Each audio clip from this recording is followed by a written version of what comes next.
TTD Parakamani కేసులో AP high court కీలక వ్యాఖ్యలు చేసింది. పరకామణిలో జరిగిన నేరం దొంగతనం కంటే పెద్దదని ధర్మాసనం వ్యాఖ్యానించింది. మరింత సమాచారం మా ప్రతినిధి శ్రీనివాస్ మోహన్ అడిగి తెలుసుకుందాం.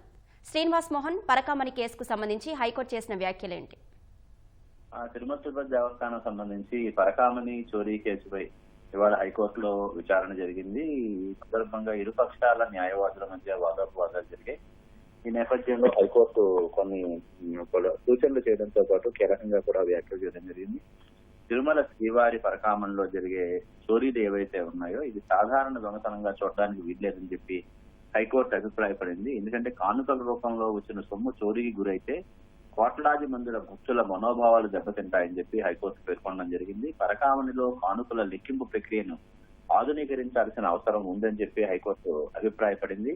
మనుషుల ప్రమేయాన్ని తగ్గించి యంత్రాలు ఏ టెక్నాలజీని వినియోగించాలని తిరుమల తిరుపతి దేవస్థానానికి సూచించింది.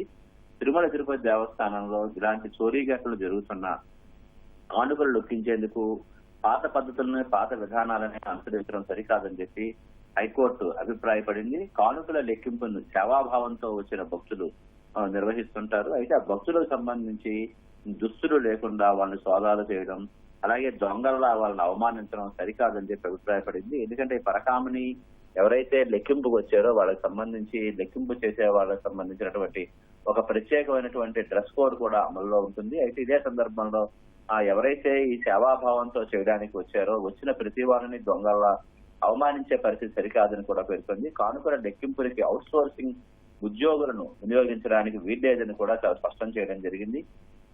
ఈ విషయంలో తగిన సూచనలు సలహాలతో పాటు ఎలా పరకామణి లెక్కింపు విధానం ఉండాలి అనే విషయంలో తగిన వివరాలన్నిటితోని తీసుకొని సూచనలు సలహాలతో ముందుకు రావాలని చెప్పి హైకోర్టు ధర్మాసనం పేర్కొనడం జరిగింది. ఈ క్రమంలోనే ఇరుపక్షాల న్యాయవాదులకు కూడా ఏపీ హైకోర్టు ఈ విధమైనటువంటి సూచనలు చేయడం జరిగింది. ధన్యవాదాలు శ్రీనివాస్ మోహన్.